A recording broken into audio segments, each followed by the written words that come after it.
The smell hit me first, acrid, chemical, wrong. Not the wood smoke of fireplaces or autumn bonfires, but something meaner, something that wanted to erase. I woke to orange light dancing across my bedroom ceiling like a deranged ballet, and for one confused heartbeat, thought I'd left the television on. Then I heard the hiss and crackle, felt the heat pressing through the floorboards beneath my bed, and my body understood before my mind could catch up. I rolled out of bed, hit the floor on my hands and knees. Smoke hung thick at shoulder height, a gray curtain descending. The detector screamed somewhere in the hall, late, always late, like every warning in my life. I crawled toward the door, touched the handle, hot, not searing, but hot enough to make the decision for me. Window. I lurched toward it, yanked it open, gulped the November air that tasted like salvation and frost. The fire had started in the basement, I'd learn that later, from a fire marshal with kind eyes and a clipboard full of words like faulty wiring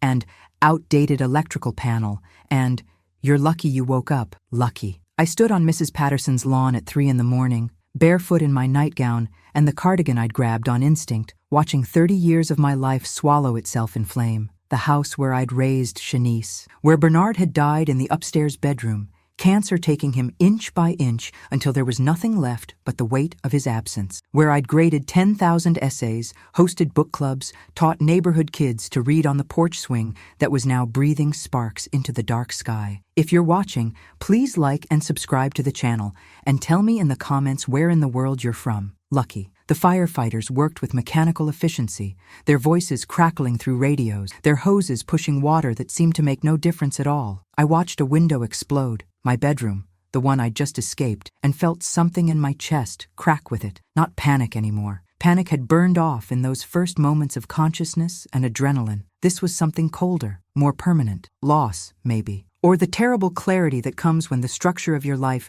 reveals itself as just wood and drywall and old promises, all of it flammable. Mrs. Patterson brought me tea I couldn't taste and a blanket that didn't stop my shaking. She kept saying, thank God, and I wanted to ask which God she meant, the one who'd let the fire start or the one who'd woken me up in time. I settled for nodding, sipping the tea, watching my past tense itself into ash and memory. By dawn, it was over. The house stood, barely, a blackened skeleton, roof caved in on the left side, windows like gouged eyes. The fire marshal did his walkthrough, took his photos, asked his questions. Did I have somewhere to go? Did I have insurance? I had insurance. Not enough. I'd let it lapse to the minimum when money got tight after Bernard died, after the medical bills, after I'd helped Shanice with her car payment and her security deposit and her emergency root canal. Not enough to rebuild, maybe enough for a cheap apartment and some secondhand furniture, if I was careful, if I was lucky. That word again.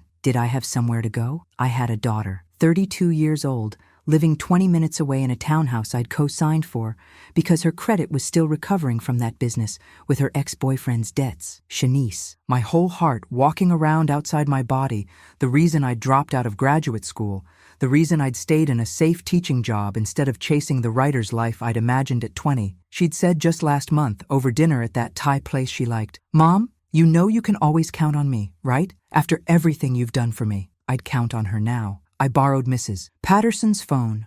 Mine had been charging on my nightstand, now a melted lump of plastic and regret, and called Shanice. It rang 4 times, 5. I imagined her sleeping, her phone face down on the dresser like always, Derek beside her, the man she'd been dating for 8 months, the one who never quite met my eyes during the 2 times we'd been introduced. "Mom?" Her voice was thick with sleep, confused. "It's 6 a.m, baby," I said, and my voice cracked on the word, betrayed me. "There was a fire. The house is gone. I need to come stay with you, just for a little while, until I figure things out." Silence. Long enough that I thought the connection had dropped. "Shanice? Mom, She stopped, started again. "Now's not a good time. Not a good time." I looked at the ruin of my life, still smoking in the pale morning light, and felt something shift inside me, tectonic and dangerous. I stood at Shanice's front door at 9:30 that morning, wearing borrowed clothes from Mrs. Patterson's daughter, jeans too loose in the waist, a sweatshirt that smelled like lavender detergent, and someone else's life. In my hand, a garbage bag containing everything I owned now, the nightgown I'd escaped in, the cardigan, my reading glasses that had somehow survived in the pocket, and a Ziploc bag with my driver's license, 2 credit cards, and $83 cash from my wallet that Mrs. Patterson had found in her car. I'd left it there after book club 3 nights ago, a lifetime ago. I'd taken the bus. Mrs. Patterson had offered to drive me, but I'd seen the exhaustion in her face, the way she'd already given so much. Her couch, her shower, her daughter's clothes, her tea and blankets and steady presence through the longest night of my life. I couldn't take more, wouldn't. The townhouse looked the same as it had 2 weeks ago when I'd dropped off that slow cooker Shanice had wanted to borrow. Neat little brick facade, white shutters, the fall wreath on the door that I'd bought her last year from that craft fair. Normal, untouched by fire or chaos or the way the world could flip itself inside out between sunset and sunrise. I rang the doorbell, heard movement inside, voices, then footsteps. The door opened 6 inches, chain lock engaged. Shanice's face appeared in the gap, and I saw it immediately. The tightness around her eyes, the way she wouldn't quite look at me directly, the guilt braided with something harder, something that made my stomach drop. Mom, not a greeting, an acknowledgement, flat and careful. Baby, I just need a place to stay for a few days, maybe a week, until I can. You can't stay here. The words came out rushed, rehearsed. Behind her, I saw Derek appear in the hallway, arms crossed, watching. He didn't say anything, didn't have to. His presence said it all. Shanice. I tried to keep my voice steady, reasonable, tried to ignore the way my hands had started shaking again. My house burned down. I have nowhere to go. I just need. I said you can't stay here. Her voice rose, loud enough to carry down the quiet suburban street, loud enough for the neighbor watering his plants to turn and stare. Derek doesn't want. She caught herself, amended. It's not a good time. We don't have room. You have 3 bedrooms. I didn't say. I co-signed your lease. I didn't say. I gave you my last $2,000 6 months ago when Derek's car needed transmission work. I didn't say. What I said was, for how long?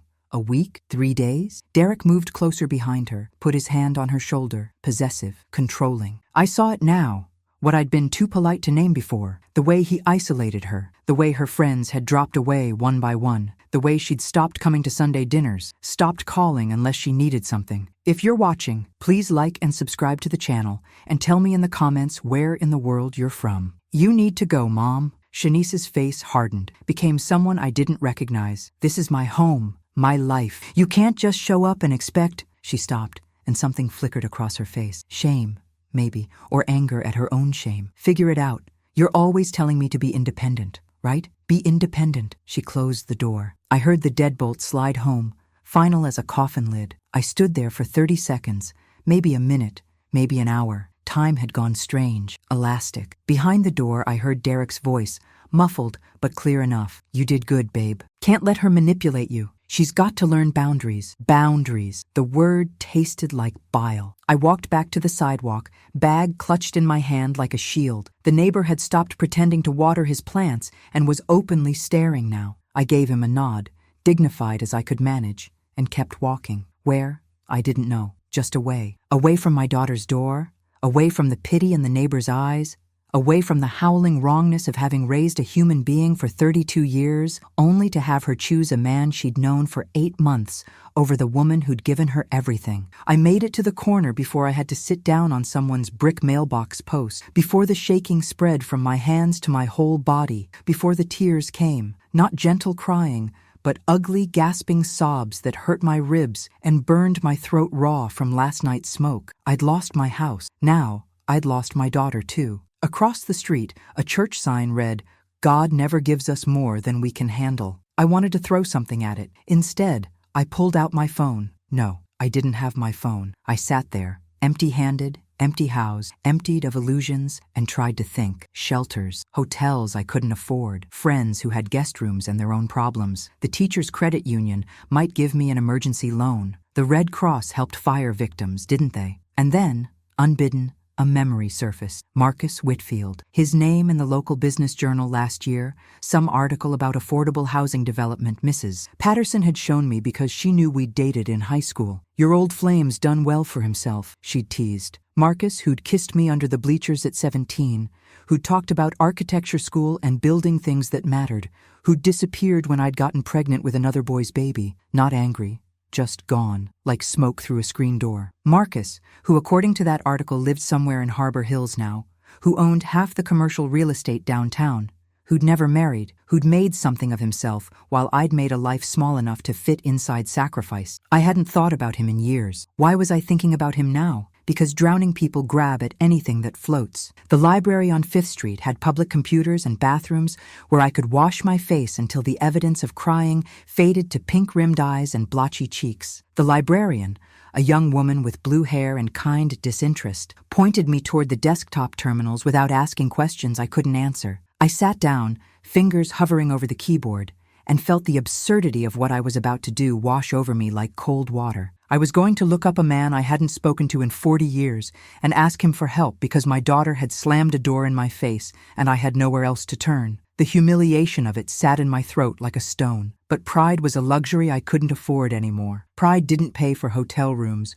or first month, last month deposits. Pride didn't keep you from sleeping in your car, except I didn't have a car anymore either, did I? It had been in the garage, and the garage had become an inferno. I typed his name into the search bar, Marcus Whitfield. The results bloomed across the screen. LinkedIn profile, company website, Whitfield Properties and Development, news articles, a Wikipedia page that surprised me with its length and detail. I clicked through them, piecing together the outline of a life that had gone so differently from mine. Architecture degree from Howard, MBA from Wharton, started with renovation projects in struggling neighborhoods, buying up abandoned properties and turning them into affordable housing, before affordable housing was fashionable. Grew the company through the 90s and 2000s, survived the housing crash by pivoting to commercial development and mixed-use projects. Current net worth estimated at $30 million. Board member of 3 nonprofits, never married, no children mentioned. There were photos, professional headshots on the company website. Marcus at 60-something,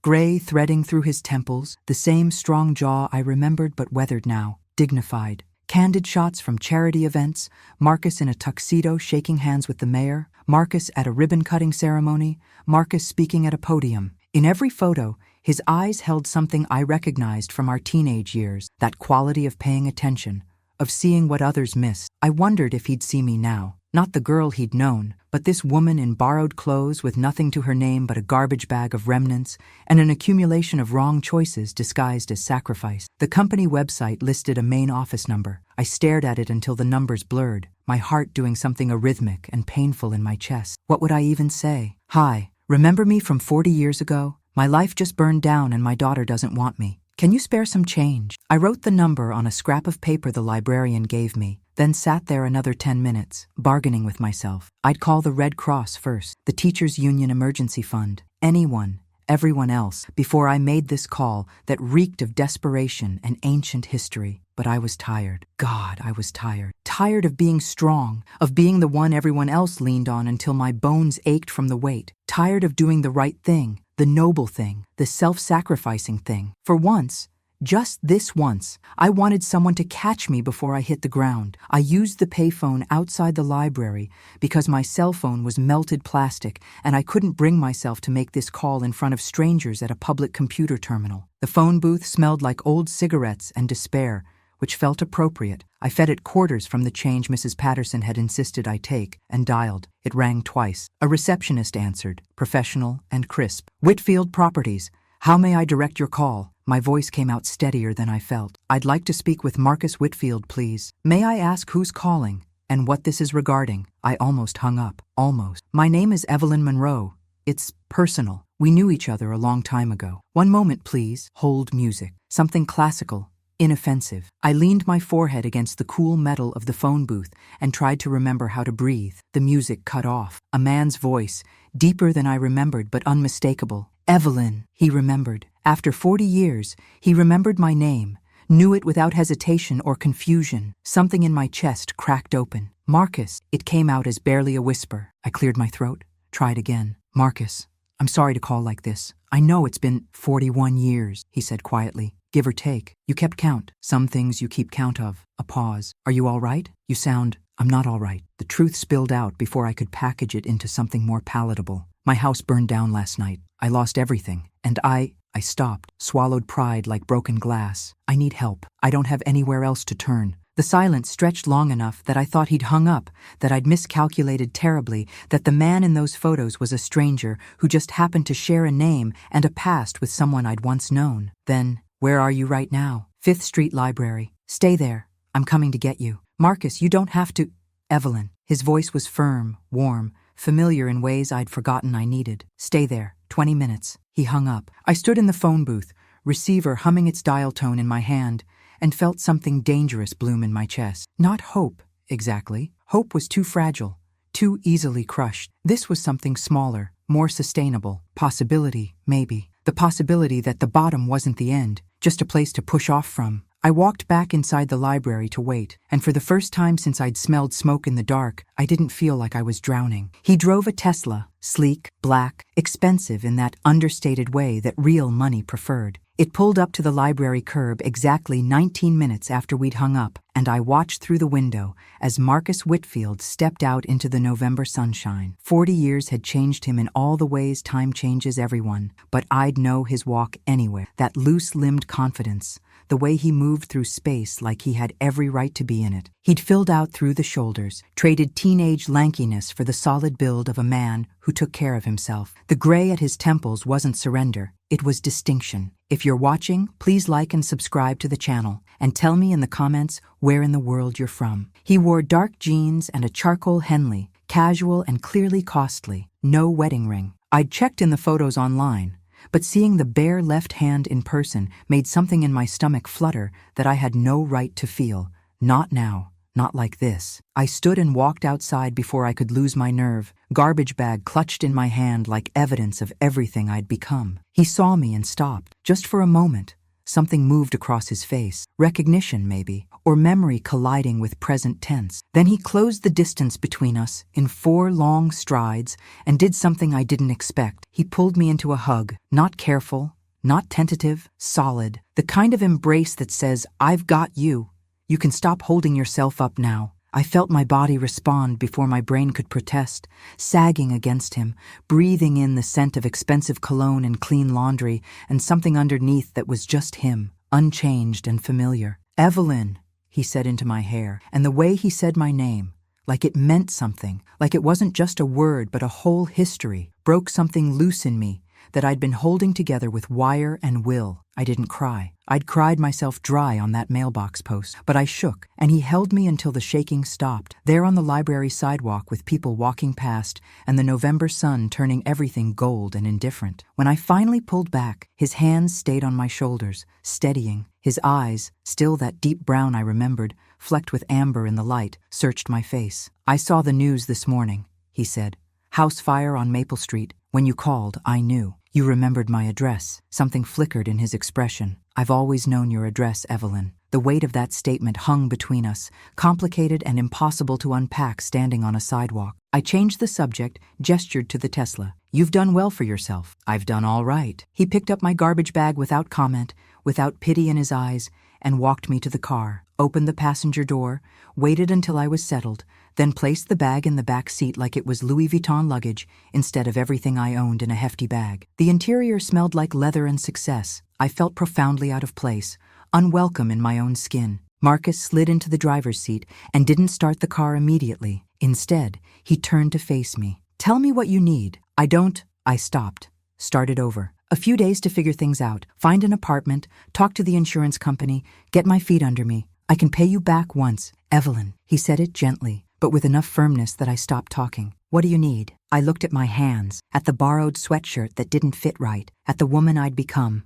60 years old and homeless and rejected by her own daughter. "Everything," I whispered. "I need everything." He nodded once, decisive. "Then that's what we'll figure out." He started the car, the engine a quiet hum of expensive engineering. "You're staying with me. Guest house, completely separate, your own space. No arguments." "Marcus, I can't." "You can, and you will." He pulled out into traffic, eyes on the road. "We'll get you clothes this afternoon, toiletries, whatever you need. Tomorrow we'll deal with the insurance, the practical things. Today you're going to eat something that isn't vending machine food, take a shower that lasts as long as you want, and sleep in a real bed." The casualness of his generosity made my throat tight. "Why are you doing this?" He was quiet for a long moment, navigating through downtown traffic. When he finally spoke, his voice had gone soft, distant. "You remember graduation night? After the ceremony, everyone went to Jake Morrison's party." "I remember." I'd been 6 months pregnant with Shanice, showing enough that my gown hadn't quite hidden it, fielding whispers and stares,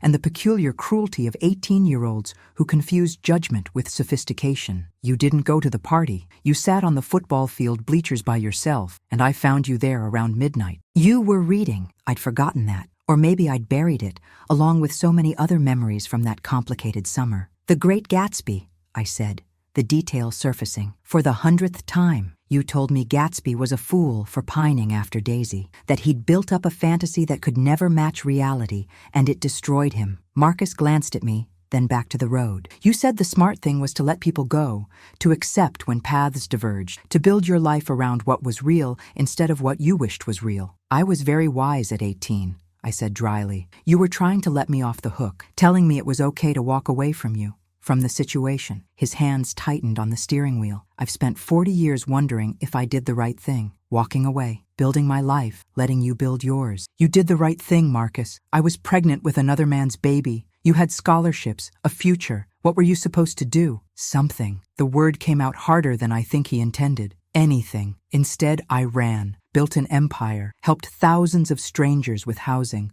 with opportunity, and told myself it counted for something. But I never stopped. He trailed off, switched lanes, composed himself. I never stopped keeping track of you. The implications of that settled around us, heavy and strange. That's a little stalker-ish, Marcus. He laughed, surprised. Maybe. Or maybe it's what you do when you let the right person walk out of your life and spend decades trying to live with that choice. He pulled up to a red light, turned to look at me fully. I'm not rescuing you, Evelyn. I'm being given a second chance to not run away. There's a difference. The light changed. He drove us out of downtown, toward the neighborhoods where houses became estates, and money whispered instead of shouted. I watched the city slide past the window and felt the foundation of my life shifting, tectonic plates grinding toward some new configuration I couldn't yet see. Your daughter, Marcus said carefully. Shanice, she really turned you away? She's with someone who doesn't like me. It's complicated. It's cruel. It's her choice. The words cost me, but they were true. She gets to make it, and you get to survive it. He turned onto a tree-lined street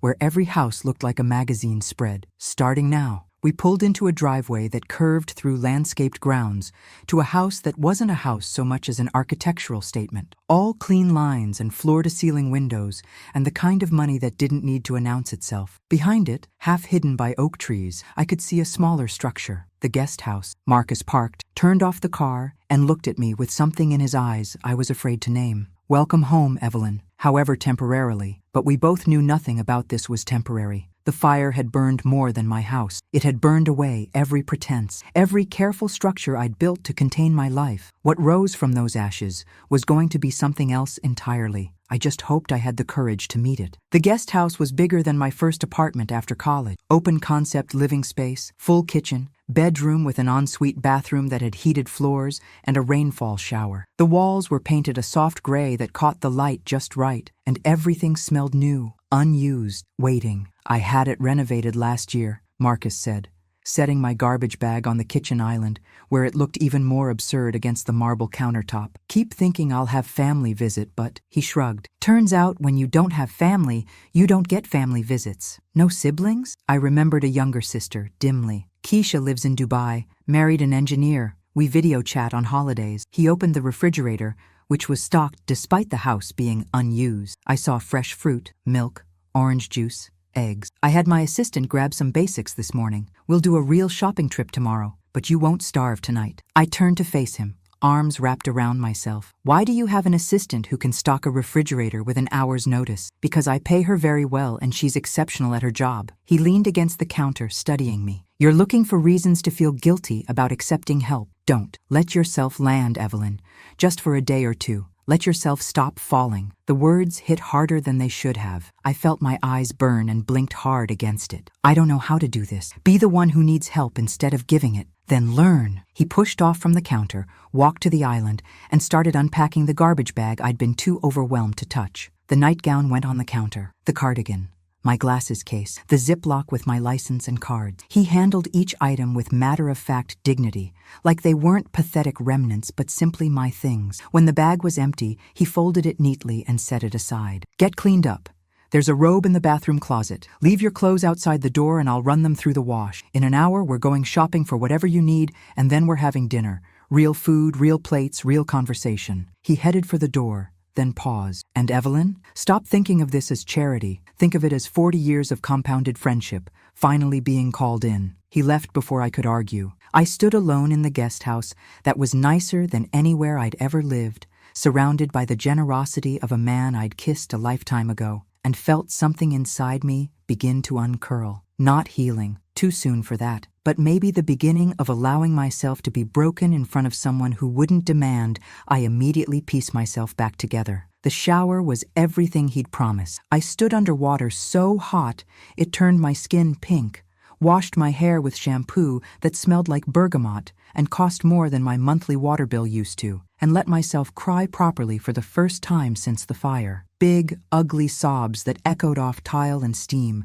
purging something toxic and necessary. When I finally emerged, wrapped in a robe so soft it felt like sin, I found my borrowed clothes gone from where I'd left them outside the door, and, in their place, a shopping bag from a boutique I'd window shopped but never entered. Inside, jeans in my size, a cashmere sweater in deep burgundy, undergarments still tagged, and a pair of leather flats. A note in bold handwriting. Had my assistant grab these based on my memory of your size. If I'm wrong, we'll exchange them. If I'm right, I'm not apologizing for paying attention. M. The clothes fit perfectly. Of course they did. Marcus Whitfield, I was learning, was a man who paid attention to details, who remembered things, who built his success on the foundation of seeing what others miss. I'd spent 40 years married to a good man who'd loved me but never quite seen me. Bernard had known my favorite color, but not why I loved it. Had known I liked to read, but never asked what the books meant to me. Had known I'd sacrificed graduate school for Shanice, but never questioned whether I regretted it, whether some part of me had withered in the choosing. Marcus had known my dress size from 40 years ago and extrapolated from there. Had stocked a kitchen because he understood hunger wasn't just about food, but about autonomy, about not having to ask for every small thing. Had given me space to fall apart without witnessing it, without making my breakdown about his comfort. The difference was profound and terrifying. I dressed in the clothes that fit too well, dried my hair with the expensive blow dryer I found in a drawer, and studied myself in the mirror. I looked like someone pretending to be a woman who had her life together. The bruises under my eyes told a different story, but the sweater was beautiful, and the jeans made me look less like a disaster refugee and more like a person who'd made deliberate choices about her day. Fake it until you make it, the old saying went. Maybe I could fake being whole long enough to figure out how to actually become it. Marcus knocked precisely an hour after he'd left. When I opened the door, he took me in with one sweeping glance and smiled, not triumphant or smug, just satisfied. Good. Now you look less like you're about to bolt. I look like someone you dressed. You look like yourself in clothes that fit. He gestured to the Tesla, still parked in the drive. Ready to rejoin the world? We'll start small. Target, maybe TJ Maxx. Basic necessities. Save the existential crisis for after you have a toothbrush. Despite everything, the fire, the rejection, the upending of every certainty I'd built my life around, I laughed. Actually laughed. The sound surprised out of me. You're very bossy for someone who's supposedly helping. I prefer decisive. He opened the car door for me. And you're very stubborn for someone who's supposedly accepting help. We'll call it even. We drove toward the shopping district, and I watched Harbor Hills slide past the window, the coffee shop where I used to grade papers, the bookstore that had closed last year, the park where I'd pushed Shanice on swings until my arms ached. My life, my city, suddenly foreign, because I was seeing it from inside Marcus Whitfield's Tesla instead of my sensible 10-year-old Honda. Same streets, different trajectory. Everything changed and nothing changed. Tell me about your work, I said, because I needed to talk about something other than my own disaster. The company, what you build. So he did. And I listened to a man describe architecture and purpose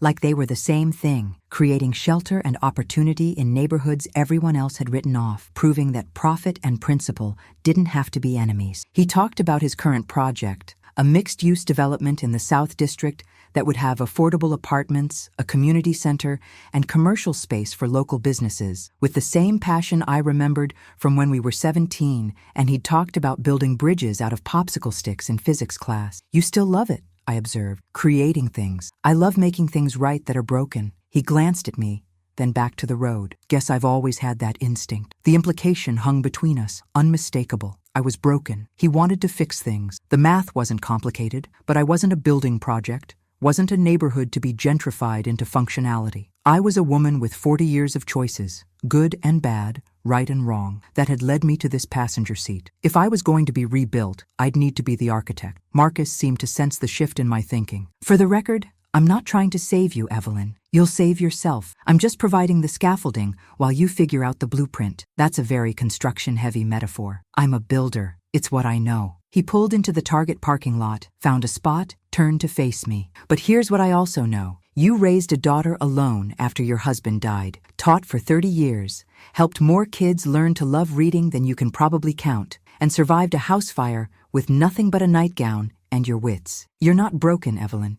You're in transition. There's a difference. I wanted to believe him. God, I wanted to believe him. But belief required more strength than I had just then, so I settled for getting out of the car and following him into the fluorescent-lit cathedral of American retail, where everything could be solved with the right purchases and enough determination. We'd see about that. I'd never been shopping with a man who treated Target like a military operation, efficient, strategic, emotionally unencumbered. Marcus grabbed a cart and navigated straight to toiletries while I trailed behind, still adjusting to the cognitive dissonance of buying deodorant with a millionaire the day after my life burned down. Basics first, he said, scanning the aisle with the focus of a general surveying a battlefield. Toothbrush, toothpaste, soap, shampoo. Actually, forget the shampoo here. We'll get you proper products at that salon supply place near my office. But the rest, just grab what you'd normally use. Marcus, I don't. He stopped, turned to face me. You're about to say you don't need all this, or you'll pay me back, or some other deflection that lets you pretend you're not in the situation you're in. His voice was gentle, but immovable. Here's the deal. I have more money than I'll ever spend. You have nothing but a nightgown and borrowed clothes. For the next hour, we're going to fix the immediate problems. Tomorrow, we'll work on the long-term ones. Can you do that? Just be present in the next hour? I looked at him, this man who'd known me when I was 17 and fearless, who was seeing me now at 60 and terrified, and made a choice. Okay, just the next hour. Good. He handed me the cart. You drive.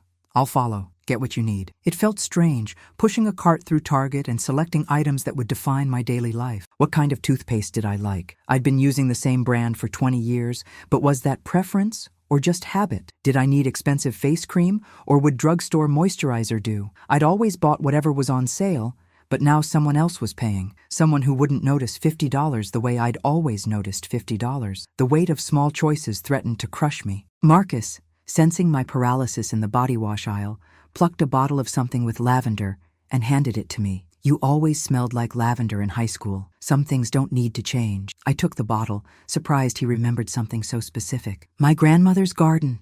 She had lavender bushes along the back fence. I'd help her harvest it every summer. You told me that once, on the bleachers after a basketball game, when I asked why you always smelled like my grandmother's linen closet. He smiled at the memory. You threw your soda at me for that comparison. You deserved it. The banter felt normal, grounding. I put 3 bottles of the lavender body wash in the cart and moved on to face care, where I selected the products I actually wanted instead of the ones I could afford. Small rebellion, significant victory. We moved through the store, accumulating the building blocks of a life. Underwear, socks, pajamas, a few basic shirts, and another pair of jeans. Hairbrush, hair ties, basic makeup, a journal, and a good pen because I'd always written in journals, and maybe I'd need to write my way through this. A phone charger, though I'd need a new phone too. That was tomorrow's problem. In Home Goods, I stopped in front of the bedding. Marcus noticed. Guest house has linens already. I know. But they're your linens, from your house. I just thought. I touched a duvet cover,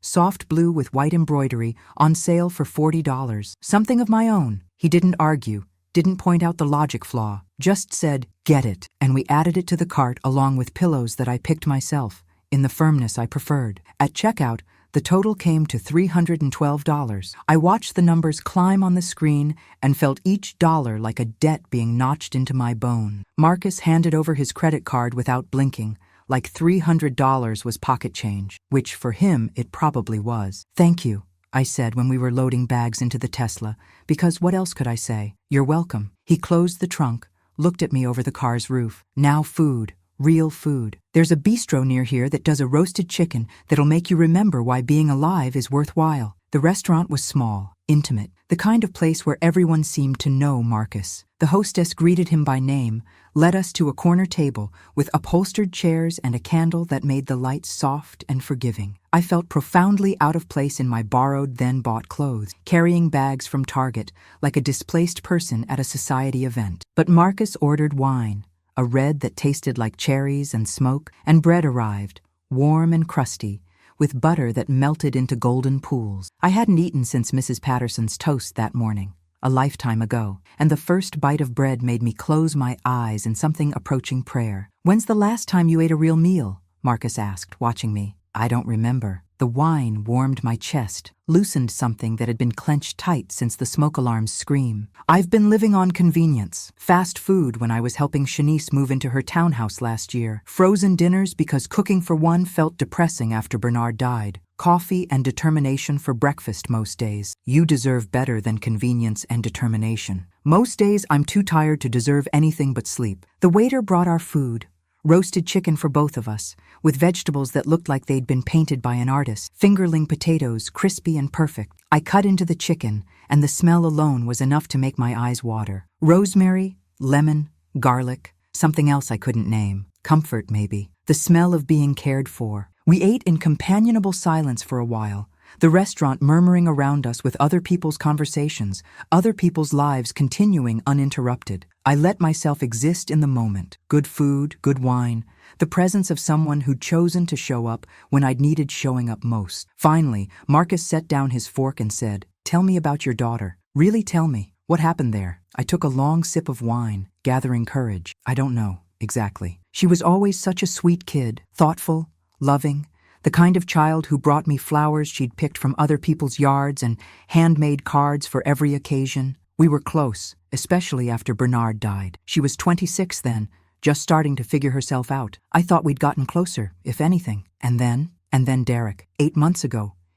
I searched for fair words, objective words. Charming when he wants to be. Good looking. He works in sales, makes decent money. But there's something in him that needs control, needs Shanice small so he can feel big. You told her this? Once, gently. She stopped talking to me for 3 weeks. I pushed potatoes around my plate. I learned to keep my mouth shut, told myself she was an adult, she'd figure it out, that my job was to be there when she needed me, not to judge her choices. But she wasn't there when you needed her. The blunt truth of it sat between us like an accusation. No, she wasn't. She chose him over me. And I don't know if that's his influence or something I did, some failure in how I raised her, some way I made her feel obligated instead of loved, Evelyn. Marcus reached across the table, covered my hand with his. The touch was warm, solid, startling. Some people make bad choices that have nothing to do with their mothers. You can't fix what's broken in her by breaking yourself. She's my daughter, my whole heart walking around outside my body. How do I just let her go? You don't. You love her from a distance, with boundaries, and you trust that eventually she'll find her way back. Or she won't, and you'll have to survive that too. His thumb traced a circle on my hand, absent or deliberate. I couldn't tell. But you don't set yourself on fire to keep her warm. You've done that long enough. The words landed like permission I hadn't known I needed. I turned my hand over, laced my fingers through his, held on because holding on to something felt necessary. "Thank you," I whispered, "for all of this, for seeing me. I've always seen you, Evelyn." He said it simply, like it was obvious, like 40 years hadn't passed in separate orbits. I just finally got another chance to do something about it. We finished dinner as the sun set outside the restaurant windows, turning the world gold and indigo. Marcus paid the bill. I didn't even try to argue, and drove us back to his estate where the guest house waited, lights on timers making it look warm and inhabited, and mine. He helped me carry the Target bags inside, put the new bedding in the washer so it'd be ready later, showed me how to work the fancy coffee maker in the kitchen. At the door, he paused. "Tomorrow we deal with insurance, get you a new phone, start the practical rebuilding. But tonight, just rest. Read, watch TV, take another long shower, sleep for 12 hours, whatever you need. What if I don't know what I need? Then experiment until you figure it out." He smiled, squeezed my shoulder. "I'm in the main house if you need anything. Anything at all. Don't be proud. Don't be stoic, just knock." After he left, I stood alone in the guest house surrounded by bags of new things that didn't feel like mine yet, wearing clothes that fit too well, full of good food and expensive wine and the dangerous warmth of being seen. I made up the bed with my new blue duvet cover, the fabric soft, and mine in a way nothing else was yet. Plugged my dead phone into the charger Marcus had bought and watched it power up. 17 missed calls from Shanice, 3 voicemails I wasn't ready to hear. I turned the phone off again. Tomorrow's problem. Tonight, I climbed into bed that smelled like lavender body wash and new cotton, in a house that wasn't mine but felt safer than anywhere I'd been in years, and slept without dreaming for the first time since the fire. Small mercies, I'd take them. I woke to sunlight streaming through windows I hadn't covered, and the disorienting certainty that I was somewhere wrong. My body knew before my brain caught up. Wrong bed, wrong room, wrong life. Then memory returned in a rush. Fire, rejection, Marcus, refuge. I lay still, cataloging the absence of smoke smell, the presence of expensive sheets, the profound quiet of being somewhere no one needed me. It felt like freedom and abandonment in equal measure. My phone, charging on the nightstand, showed 8:47 a.m. and a notification of new voicemails. I ignored it, pulled on yesterday's jeans and the burgundy sweater, and ventured out into the November morning that smelled like frost and wood smoke from someone else's fireplace. A note was tucked under the guest house door. Coffee and breakfast in the main house kitchen when you're ready. Let yourself in through the back. M. The main house was even more impressive in daylight. All windows and angles, contemporary without being cold, expensive without being ostentatious. The kind of house architectural magazines featured. The kind of house I'd window shopped in my imagination, but never thought I'd enter as anything but a service provider. I found the back door unlocked, as promised. The kitchen was a cathedral of marble and stainless steel, and Marcus stood at the island in reading glasses and a worn Howard University sweatshirt, laptop open, coffee mug in hand. He looked up when I entered, smiled like my presence was expected and welcome. Morning. Coffee's fresh, mugs in the cabinet left of the sink, cream in the fridge. I've got croissants from the French bakery on Pine Street and actual butter, not that whipped nonsense. I poured coffee, doctored it with cream, took a croissant that flaked onto the marble countertop in buttery shards. The first bite was revelation. I'd forgotten that food could be art, that breakfast could be more than fuel. Sleep okay? Marcus asked, closing his laptop to give me full attention. Better than I should have. I sat on one of the bar stools, cradled the coffee mug between my palms. Shanice called 17 times yesterday. You going to call her back? Eventually, when I'm ready to hear whatever justification she's constructed for slamming a door in my face. The bitterness in my voice surprised me. I'd spent so many years modulating my emotions, being the understanding mother, the patient teacher. Bitterness felt foreign and oddly liberating. Marcus studied me over his coffee. You're allowed to be angry. I'm not angry. I stopped, forced myself toward honesty. Okay, I'm furious and hurt and guilty for being angry at my own daughter and tired of the guilt. It's exhausting, this whole cycle. Then, break the cycle. He said it like it was simple, like decades of patterns could be interrupted with just a decision. What do you want, Evelyn? Not what you think you should want, not what makes you a good mother or a selfless person. What do you actually want? I opened my mouth, closed it. The question was harder than it should have been. What did I want? I'd spent 60 years wanting things for other people. A good education for Shanice, comfort for Bernard during his illness, comprehension for my students, peace for everyone around me. My own wants had been so long sublimated that I wasn't sure I could excavate them. I started slowly, feeling my way through unfamiliar territory. I want my daughter to choose me without me having to beg. I want a house that's mine, that I built with my own money and choices. I want to wake up in the morning without my first thought being who needs what from me. I took a shaky breath, and I want to write. I've wanted to write since I was 20 and pregnant and dropping out of graduate school, and I've been telling myself someday for 40 years. I want someday to be now. Marcus smiled, slow and satisfied. There it is. That's the list we work from. Work from? You need a job while insurance sorts itself out, right? Income, purpose, something to do besides sit in the guest house catastrophizing. He opened his laptop again, spun it to face me. On the screen was a job description. Community Outreach Coordinator, South District Development Project. I need someone to work with the neighborhood on my current development. Someone who understands people, who can listen and translate between what residents need and what we can build. Someone who gives a damn about community, not just profit. I skimmed the description,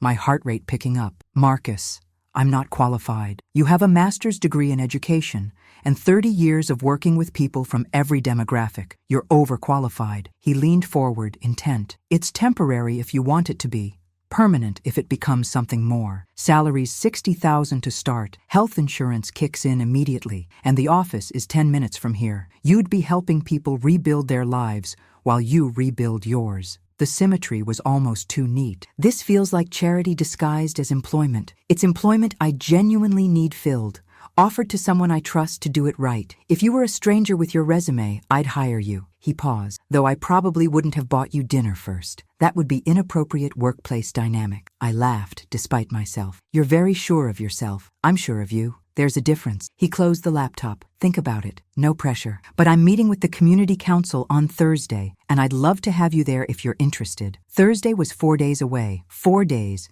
to transform from woman whose life burned down to professional community liaison. It should have felt impossible. Instead, it felt like a lifeline. I'll think about it, I said, which we both knew meant yes. We spent the rest of the morning tackling practical matters. Marcus drove me to the insurance company, where a claims adjuster with sympathetic eyes and bureaucratic soul explained that it would be 6 to 8 weeks before I saw any payout, that the fire marshal's report was still pending, that I'd need to itemize everything I'd lost for the claim. Everything I'd lost. How do you itemize a life? 1 coffee maker, 7 years old, $30 replacement value, 42 books, various conditions, maybe $300 total, 1 wedding album, irreplaceable, no monetary value assigned, 1 daughter's kindergarten handprint in clay, priceless, now ash. I filled out forms until my hand cramped and my head ached. Marcus a steady presence beside me, asking questions I wouldn't have known to ask, pushing back on timelines the adjuster presented as immutable. By the time we finished, I had a claim number, a temporary settlement of $1,500 that would arrive in 5 business days, and a headache that throbbed behind my eyes like a second heartbeat. Phone next, Marcus announced, pulling into a Verizon store. You need to be reachable, and you need to stop avoiding your daughter's calls. I'm not avoiding. You are, and that's fine for now. But eventually, you'll have to face it. Might as well do it with a phone that isn't half melted. He held the door open. Come on, I'm buying you an iPhone.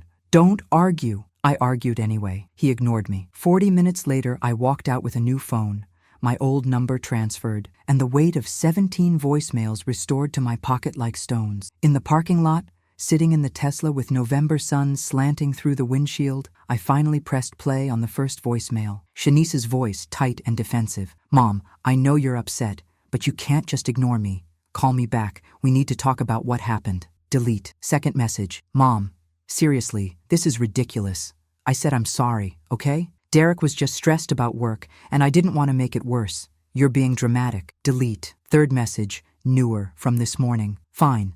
Don't call me back, but when you're done with your tantrum, I'll be here, because I'm the bigger person. I stopped the playback, hands shaking. The bigger person. She slammed a door in my face, and she's the bigger person. Marcus, who'd been pretending to check his own phone while I listened, looked up. What do you want to do? I want to call her back and explain exactly how wrong she is. I want to catalog every sacrifice I made, every time I chose her over myself, every missed opportunity and deferred dream. I want her to understand what she did. My voice cracked. And I want her to apologize like she means it. Not because she feels obligated, but because she actually sees me. You can't make her see you, Evelyn. You can only decide how much of yourself you're willing to sacrifice while waiting for her to open her eyes. The truth of it settled into my bones. I looked at my new phone, at my daughter's number, at the call button that would connect me to conflict and justification and the same patterns we'd been dancing for years. I put the phone away. Not today. Today I'm still too angry to be fair and too hurt to be kind. Let her wait. Marcus started the car. Good. Now let's get lunch. I know a place that does banh mi that'll change your life. And then I'm taking you to meet my assistant, Sharon. She wants to help you shop for professional clothes for the job you haven't officially accepted yet. Marcus, humor me. Humor her. She lives for projects, and you're the best project she's had all year. He pulled out of the parking lot, navigated toward downtown. Besides, you might find you like being taken care of for a change. I watched the city stream past, my city transformed by the lens of crisis and unexpected grace. I don't know how to be this person, the one who receives instead of gives. Then learn. You've got time, you've got space, and you've got someone who's not going anywhere. He glanced at me, smile soft. I've waited 40 years, Evelyn. I can wait a little longer while you figure out who you are on the other side of the fire, who I was on the other side of the fire. The question felt simultaneously terrifying and essential. I'd been a daughter,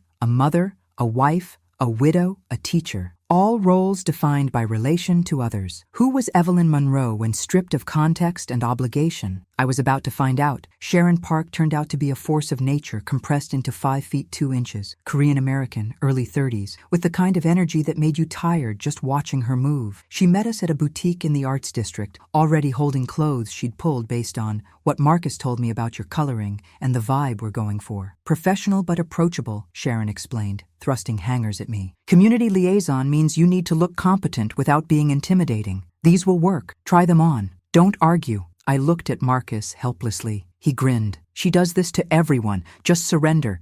It's easier. So I surrendered. For the next hour, I became Sharon's dress-up doll, trying on combinations of slacks and blouses and blazers that managed to be both polished and comfortable. Colors I wouldn't have chosen. A rust-colored silk blouse, wide-leg charcoal pants, a cream blazer that somehow made me look authoritative instead of washed out. You've got great bone structure, Sharon said, circling me like a shark as I stood in front of the 3-way mirror. Why have you been hiding it under teacher casual for 40 years? Practicality? Budget? Not thinking about it? Well, start thinking about it. You're 60, not dead. Own it. She adjusted the blazer's shoulders. Marcus says you're starting Thursday. We need 3 outfits minimum, 4 to be safe. Shoes. You're a size 9, yes? 8.5. Close enough. There's a sale on Cole Haan at Nordstrom Rack. We're going there next. She turned to Marcus, who was watching from a chair by the window. Approve? He looked at me. Really looked, the way he'd been doing since I'd called him from that library payphone, and something moved across his face. More than approve. You look like yourself. Like the woman I remember before life wore her down. The compliment landed complicated. I turned back to the mirror, studied the woman there. She looked professional, yes, capable, but she also looked tired. The bruises under her eyes' makeup couldn't quite hide the tightness around her mouth that came from holding yourself together by will alone. I look like someone playing dress-up, I said quietly. Sharon moved beside me, met my eyes in the mirror. You look like someone at the beginning of something instead of the end. There's a difference. She squeezed my shoulder. Now go change. We're buying all of it, plus 2 more blouses in different colors. And then we're getting you actual makeup that isn't drugstore clearance. Marcus's orders and his credit card. Don't make me invoke boss privileges. By the time we finished, boutique, Nordstrom Rack, Sephora, a shoe store where Sharon insisted on leather boots that cost more than I used to spend on groceries in a month. I was exhausted and overwhelmed, and carrying so many shopping bags, I felt like a caricature of capitalism. Marcus loaded everything into his car, thanked Sharon profusely, and drove us back to the estate as afternoon faded to evening. He helped me carry everything into the guest house, hung clothes in the closet that had been empty yesterday, arranged shoes on shelves, transformed emptiness into the architecture of a life being rebuilt. When he finally left, I stood alone, surrounded by evidence of care. Clothes I hadn't paid for, a job I hadn't earned through traditional means, refuge provided by a man who owed me nothing but acted like he owed me everything. The guilt sat heavy in my chest, warring with gratitude, and something more dangerous, the creeping suspicion that maybe I deserved this. Maybe 40 years of sacrifice had earned me the right to be carried for a while. I changed into the new pajamas Sharon had insisted on, soft cotton, expensive and simple, and made myself dinner from the stocked fridge. Scrambled eggs, toast, fruit that tasted like someone had cared about its ripeness. I ate at the small kitchen table, my new phone beside me. Shanice's voicemails still unheard except for the first 3. The phone rang. Her name lit up the screen. I stared at it through 4 rings. 5, 6. Let it go to voicemail. Waited. The notification appeared. New voicemail. I pressed play. Mom. Her voice was different this time. Smaller. Uncertain. I know you're mad. I know I messed up. Derek and I had a fight about it. He said, a pause. He said some things that made me see, I don't know. Can we talk, please? I'm sorry. I really am sorry. The apology I'd wanted, but it came wrapped in, Derek said, filtered through his permission and perspective. Not Shanice seeing clearly on her own, but Shanice seeing what Derek allowed her to see. I deleted the voicemail, not out of cruelty, but out of self-preservation. I couldn't be the person who accepted apologies that came with conditions, who took scraps and called them sustenance. Shanice would have to do better, and if she couldn't or wouldn't, I'd have to survive that. The next morning was Wednesday. Marcus knocked at 8 with coffee and a proposition. Come to the site with me, see what we're building. See if it speaks to you. The South District development occupied 4 square blocks of what had been abandoned warehouses and empty lots. Marcus walked me through it all. The plans for mixed-income housing, the community center that would have a library and computer lab and spaces for adult education classes, the commercial units being offered to local business owners at below-market rates. It's not charity, he explained as we stood in what would become the community center's main room. It's investment. These neighborhoods get written off because no one believes they can thrive. But give people decent housing, real opportunity, and they build something lasting. I looked around the skeletal structure, imagined it filled, children doing homework in the library, adults learning job skills, small businesses taking root. You're building more than buildings. That's the idea. But buildings are the easy part. The hard part is trust. These folks have been promised things before by developers who took and didn't give back. I need someone who can bridge that gap, who they'll believe actually gives a damn. He turned to me. That's where you'd come in,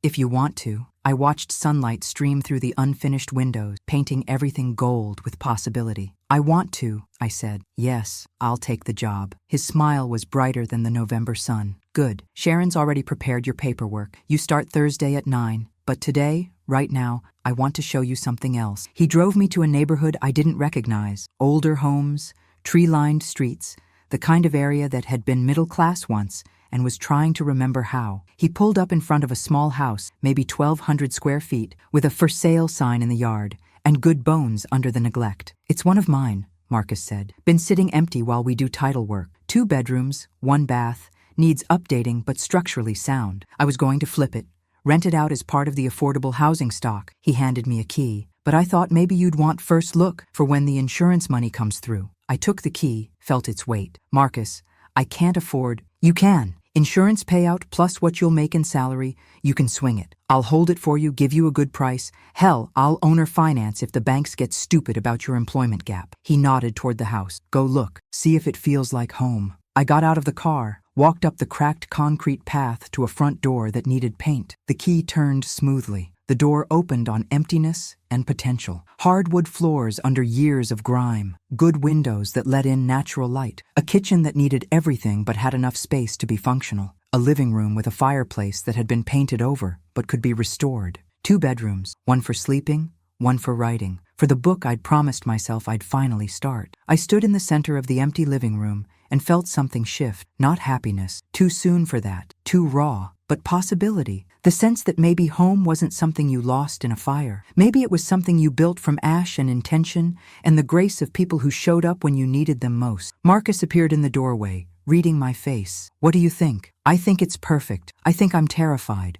I think I can't believe this is my life now. I turned to him, this man who'd remembered me for 40 years, who'd built an empire and somehow stayed kind. I think I don't know how to thank you. Don't thank me yet. Wait until you see the state of the plumbing. He crossed the room, stood close enough that I could smell his cologne, see the gray at his temples, feel the warmth of his presence. Evelyn, I'm not doing this to be thanked. I'm doing this because 40 years ago, I walked away when I should have stayed. Because I've spent decades building houses for other people, while wondering what would have happened if I'd been brave enough to build a life with you. Because you called me when you needed help, and gave me a second chance I don't deserve, but want, desperately. The air between us changed, charged with history and proximity and possibility. Marcus, I'm not asking for anything, he said quickly.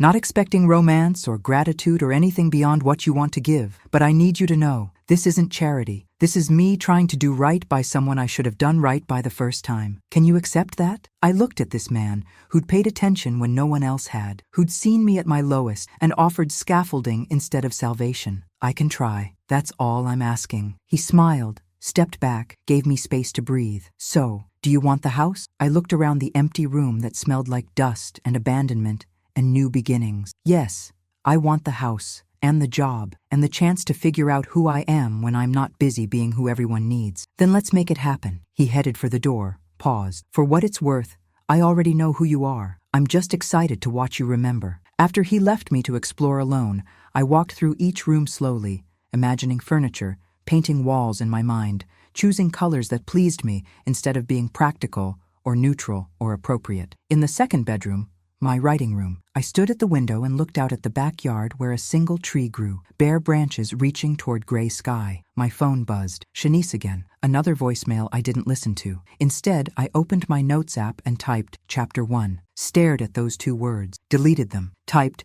the fire started at 3 a.m., but my life had been smoldering for years. Not perfect, but a beginning. My beginning, finally, at 60 years old. I saved the file, titled it When Smoke Clears, and walked back out into the November afternoon where Marcus waited by the car, where my new life idled like an engine warming up, where every choice ahead belonged entirely to me. Thursday morning, I woke at 6, dressed in my new professional armor, the charcoal pants, rust-colored blouse, cream blazer, applied makeup Sharon had taught me to wear, twisted my hair into something between casual and competent, looked in the mirror and saw someone pretending to have answers. Fake it until you make it, I reminded myself. Marcus picked me up at 8:30, drove me to the temporary office near the development site, a renovated storefront with donated furniture and whiteboards covered in construction timelines and community feedback. Sharon was already there, laptop open, greeting me with coffee and a binder thick with information I'd need to absorb immediately. Community Council meets at 10, she said,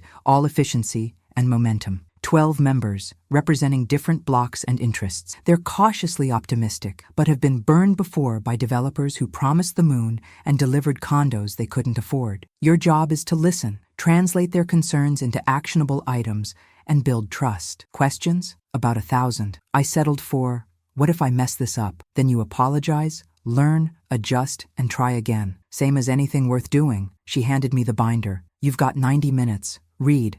I'll quiz you at 9:30. So I read. Demographics, previous development attempts, community concerns about displacement and gentrification, wish lists for amenities, fears about losing neighborhood character. By 9:30, my head was spinning with names and statistics, but Sharon declared me good enough to start and sent me into the meeting room where 12 people were already gathering, ranging from a grandmother in her 80s to a college student with a laptop, all of them looking skeptical and tired. Marcus introduced me, then stepped back. This was my show. Hi, I'm Evelyn Monroe. I've been a teacher for 30 years, lived in this city my whole life, and 3 days ago my house burned down. I watched their faces shift, surprise, recognition, sympathy. I'm telling you that because I want you to know I understand what it feels like when the structure of your life gets threatened. When people with more power and resources than you make decisions that affect your home, your safety, your future. I'm not here to pretend I have all the answers. I'm here to make sure your voices get heard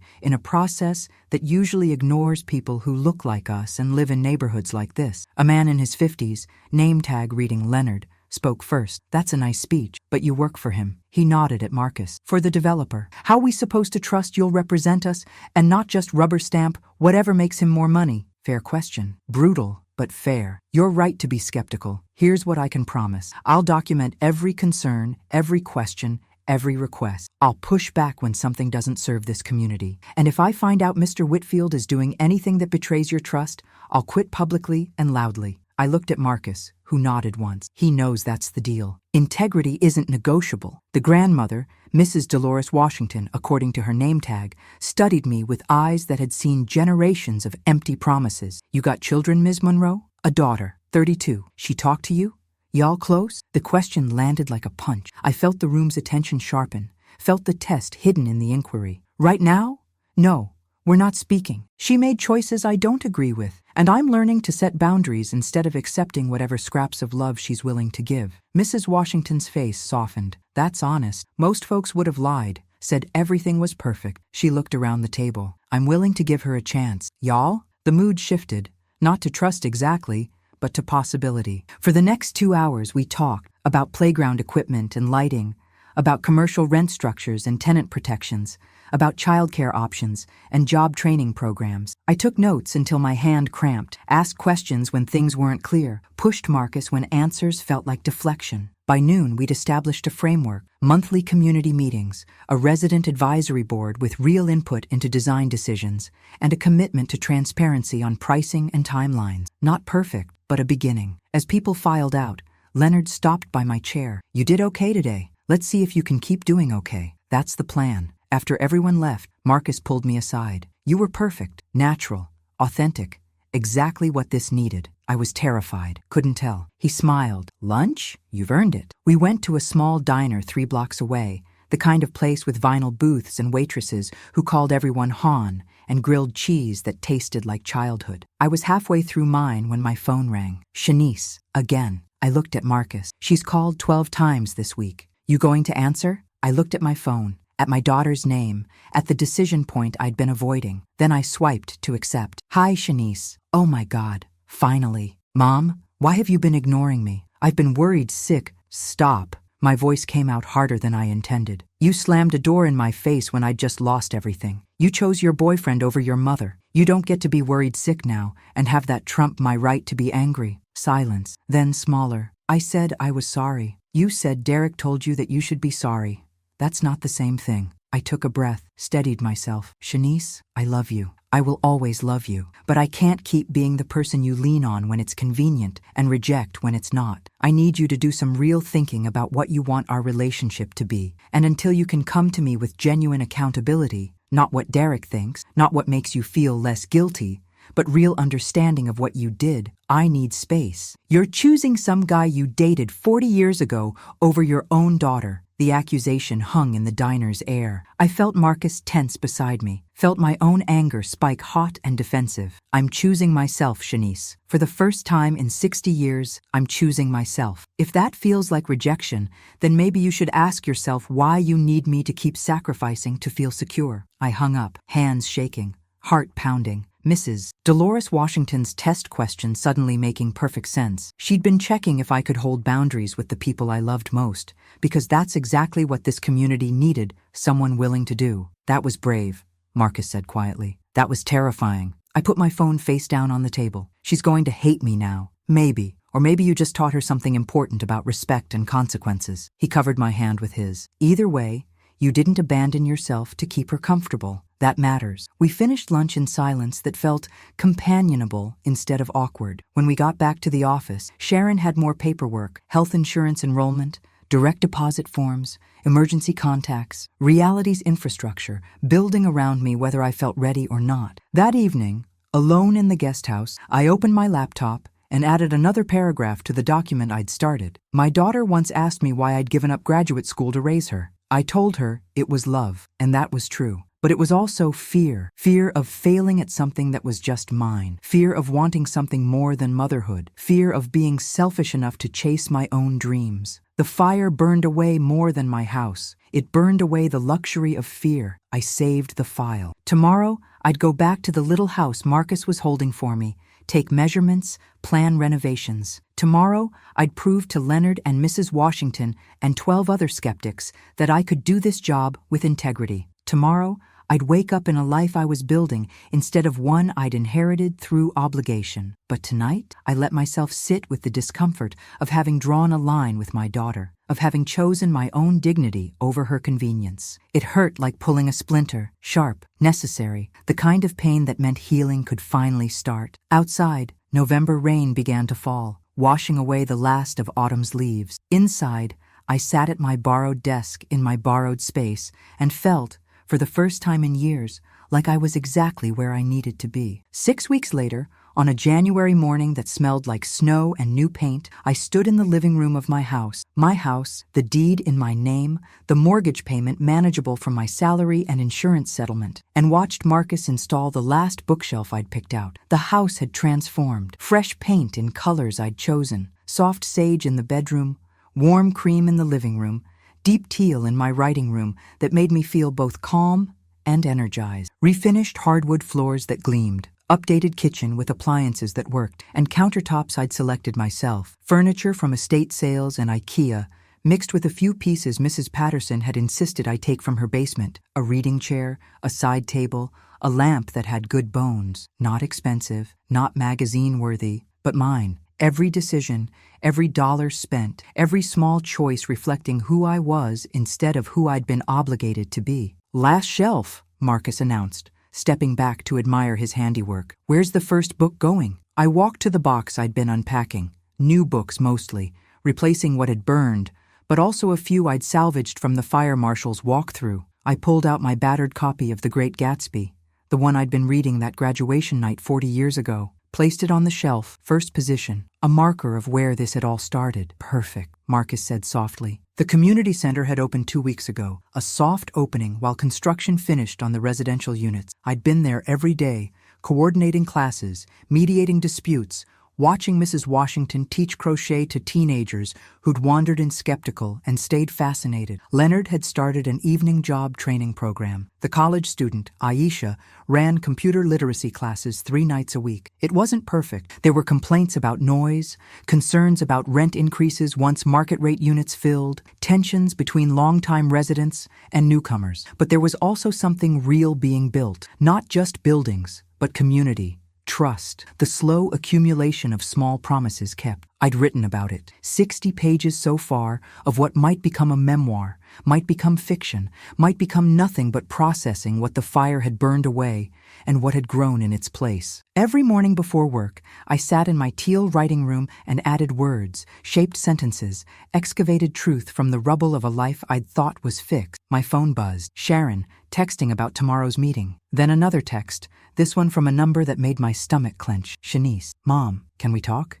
In person? I want to show you something, please. 2 months since I'd hung up on her at that diner. 2 months of silence except for a text at Christmas. I miss you, that I'd acknowledged but not engaged with. 2 months of learning to live without my daughter's presence, while refusing to live without my own dignity. I showed Marcus the text. What do you think? I think you get to decide what you can handle. He sat on the couch I'd bought last week. Nothing fancy, but comfortable in mine. What do you want to do? I looked around my house, at the evidence of autonomy I'd built. Looked at Marcus, who'd been steady and patient and asked for nothing I wasn't ready to give. Looked at my phone, at my daughter's request, at the possibility of reconciliation that might break me or remake us both. I want to see her, here, on my terms, in my space. I texted back, Saturday at 2. My new address is... Hit send before I could second guess. Saturday came cold and bright. I'd cleaned obsessively, baked cookies I didn't need, changed clothes 3 times before settling on jeans and a sweater, the burgundy one Marcus had bought that first terrible day, now a talisman of survival. Shanice knocked at 2 exactly. I opened the door to find my daughter thinner than I remembered, tired-looking, alone. Hi, Mom. Hi, baby. Come in. She entered slowly, taking in the house with eyes that registered surprise. It's beautiful. It's so you. Thank you. I didn't offer more, didn't fill the awkward space with reassurance. Let her sit in the discomfort. We sat in the living room, tea between us that neither of us drank. Finally, Shanice spoke. I'm not with Derek anymore. I left him 3 weeks ago. I'm glad. He wasn't good for you. You were right about him. About all of it. Her voice cracked. He was controlling and mean, and he made me feel like I was crazy for wanting to see you, for missing you, and I let him. I chose him over you, and I'll never forgive myself for that. The apology I'd needed, but I wasn't the same woman who'd needed it 2 months ago. Shanice, I appreciate you saying that, but I need you to understand something. I can't be your whole world anymore. I can't be the person you lean on exclusively, who fixes everything, who sacrifices myself to make your life easier. I love you, but I need boundaries. I need a life that's mine. Tears streamed down her face. I know. I'm in therapy now, figuring out why I keep choosing men who need me small, why I treated you like a support system instead of a person. She wiped her eyes. I don't expect you to forgive me right away. I don't expect us to be like we were, but I want to try, slowly, on your terms. I looked at my daughter, really looked, past my own hurt to see hers, to see someone trying to grow up finally, painfully. Okay, slowly. Sunday dinners once a month to start, check-ins that aren't about crisis. Learning who we are to each other as adults, not just mother and child. I'd like that. She looked around again. Mom, I'm proud of you. This house, your job, starting to write. You're glowing. I don't think I've ever seen you this happy. The observation surprised me. Was I happy? I'd been so focused on surviving, rebuilding, establishing boundaries that I hadn't stopped to assess happiness. But looking around my house, thinking about my work, remembering Marcus's steady presence, yes, despite everything, maybe because of everything, I was happy, differently than before, more authentically. I'm building something, I said simply. Finally, Shanice stayed for an hour. We talked carefully, dancing around old hurts but acknowledging them. When she left, she hugged me at the door, tentative, respectful, real. Thank you for not giving up on me, she whispered. Thank you for not asking me to give up on myself, I whispered back. After she left, I stood in my doorway and breathed in January air that tasted like snow and possibility. Across the lawn, Marcus emerged from his car. We'd planned dinner, nothing formal, just Thai takeout and maybe a movie. He saw my face, read it correctly. How'd it go? Good. Hard, but good. I pulled him inside, into my warm house that smelled like cookies and fresh paint. She's doing the work. We'll see if it sticks. And if it doesn't, then I'll survive that too. I kissed him, easy and certain, this man who'd waited 40 years and was willing to wait more. I've gotten good at surviving. We ate pad thai on my couch, watched a movie I don't remember, talked about the residential units opening next month, and the writing I'd done that morning, and small, ordinary things that felt miraculous in their mundanity. Later, after Marcus left, back to the guest house he still insisted I use when I needed space, respecting boundaries even as we built something neither of us could name yet, I sat in my writing room and typed the final lines of Chapter 1. The fire took my house, my certainty, my carefully constructed identity as the woman everyone needed. In return, it gave me blank space, scorched earth, the terrifying freedom of starting over. I'm 60 years old. I'm in love with a good man who sees me completely. I have a daughter learning to stand on her own, so I can stand on mine. I have work that matters, and a house I built from ash and intention. Some days I still smell smoke, still wake disoriented in a bed I chose instead of inherited. But when I open my eyes, I see walls I painted, books I selected, a life I'm writing word by careful word. The fire taught me this: what doesn't burn away was never yours to begin with. Everything else, every truth, every choice, every act of radical self-preservation rises from the ash stronger and more honest than what came before. I saved the file. Outside, snow began to fall, covering my small yard in clean, white silence. Inside, I sat at my desk in my house in my life and felt, for the first time in 60 years, like I'd finally come home, not to a place, to myself. And that, I was learning, was the only foundation that could never burn. Thank you very much for watching. Share with those who also like stories. Subscribe and tell me in the comments if you liked my story. Cheers.